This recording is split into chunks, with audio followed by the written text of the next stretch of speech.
Work is going on. Oh yeah. Quiet down. No, my point is this. So at least a Juma as we speak today. Yes, it's true. So they're not here and this time. No, that's true. And now we young contact the Mama wakwaba aha GC and page so meeting at the Addo searching. Mesro na wa subscribe to my channel. Found some notification bell ne so. Ube a notification means I debe to be obenye BT and as obenye bi ahwe e wo GC and page ha. Omanhene yaw edubuache ono e na host program a watu ne din ade ache bia e wo Sompa FM.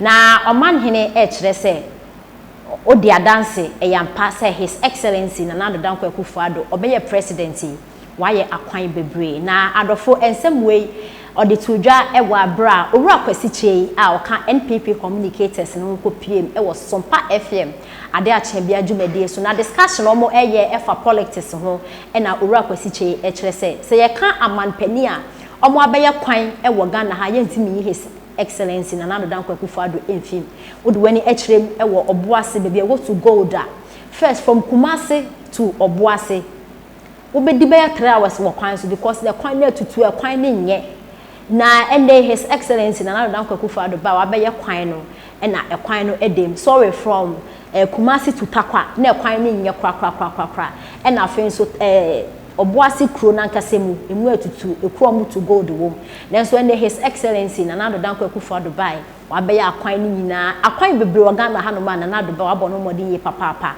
na owura kwasi che e kasa no e na Omanhene e kire se enyampa akwan de His Excellency Nana Addo Akufo Addo wa je bi papa ene mo mede onje ho achinji na yenti ese ne conversation no esi ekoi NDC force eba abemu a omodwuma so ni chem anya no kra even 6 years NDC are 27 NDC 27 omo march MPP 6 years they cannot. Yes, I'm not. Men are make a show project by project and a social intervention policies. NDC them men no dey buy MPP influence we kwano men fa Jacob for kan ho we so President Jacob for kra no you betimi account say social intervention policies are President Akufo dey buy o ma nyem one and ade bia so mo sorry ti national health insurance almost sorry ti Muhammad na fa ni coach was sorry for them was say o hia Ghana national health insurance aso so na NDC for ni na ko ye bi and na oti ase ni dey ahyane to what did I make an say free maternal care almost sorry ti obi ne rekoda na aban be says ka dia kwakwa akoda no na de wono na ne dae and ye hu Ghana ha free education akofo sorry ti not a single social intervention policy and I this for we dey about project upon project for last 6 years. About when you buy what me 6 interchanges in 6 years or 7 cra. Oguso oh yeah, nyani na no complete. But I bet me catch was a Pokwasi the best. The best in Africa. They gave you the funds. What's it? Pokwasi, they say they gave you all the funds. Oh, me say when Omanhene ya mamu miemre, mon just source of funding na mon time is can buy. Just like Kumasi International Airport. No way you know how I was there. I catch it on. Na sikane ma sikane bedru November 2018. Already no near yes ye pesca. But what can say who pesca no? Yes, also anopa na de ko. Parliament bet me approve. Yes, Parliament bet me approve. And say no ma source fund no more secure. France no ye secure no 2018 November. And no tina take a president from 2016 to 2018 and say no be catch it no. And I me this international airport no wo yi wo ha. What we say the city.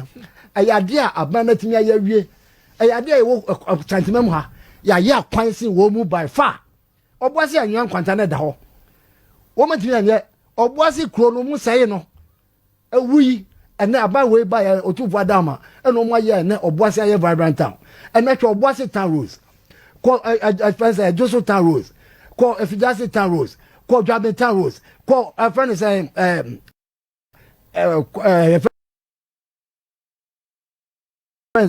man portal roads even at all yan kasa yan city roads obetimi aba NDC for chair ade obetimi akaja na ya kejeti na ya Dubai ene ya kasa yi ade a His Excellency president oye wo kejeti a honne no wo be wie no wo mo wo NDC for wo no wo be dwane aba ha hwe ade papa ayi Dubai no o be ya ba central market papa num ale kejeti are je papa the biggest in West Africa.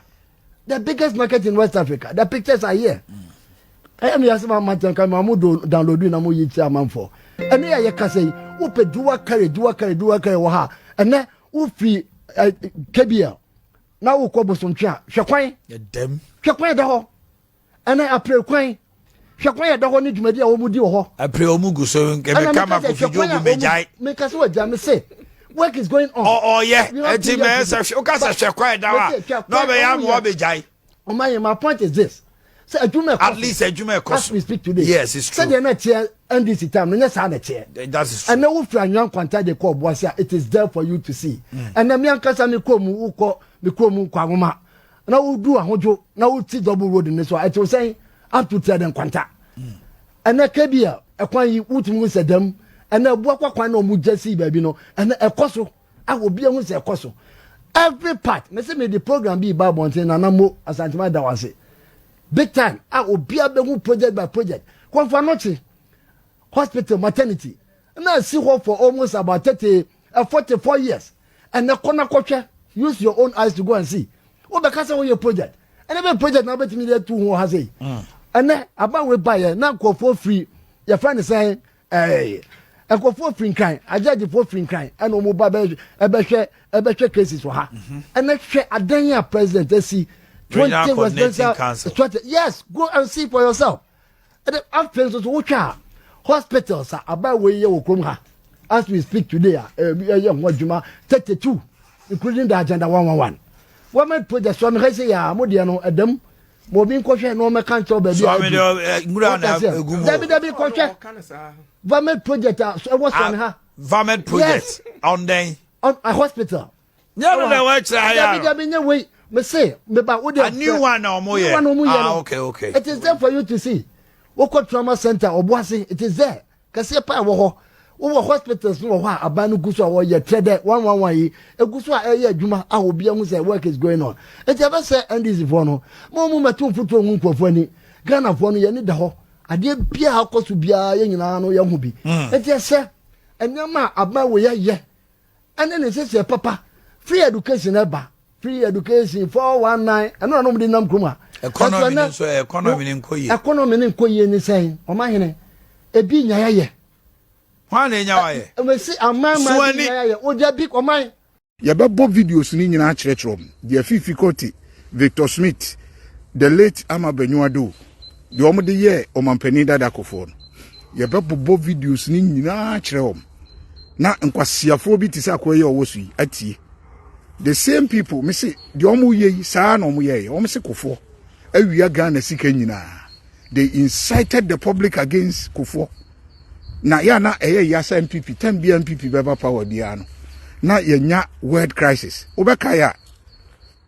MPP eba power from 2008 na that time na George Bush or starting Iraq na that time war ni ginamu no ene ade Iraq war na ade mobeka ya na ginamu intema na niema ayeyi kakra ena Iraq war no na mbeka ya recession eba ya na America affect a year co-wiasi baby our banks starting collapse wo wiasi baby amanfo sika mbekai saa time na difficulty no money omo eka ho eso Kufo wia Ghana gold mekai Victor Smith wose Kufo awia sika be billion e dey akoma Brunei e dey akoto Brunei.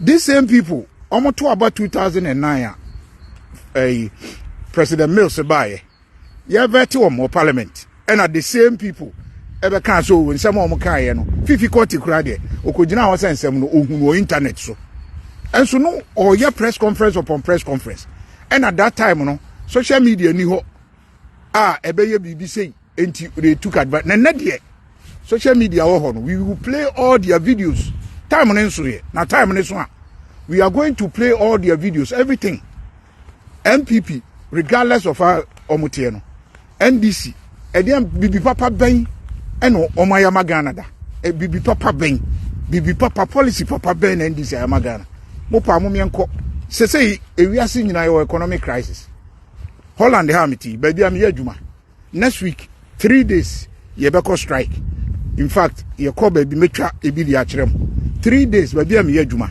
public sector ye strike 3 days for better pay because you have to 3 days you be strike ewo Hollanda Britain crowd ubisa oma ko strike omu gusu crowd was strike railway sector one omu was strike oko America it's a we are baby of course Ghana third world country we are fire but ye denya me say MPP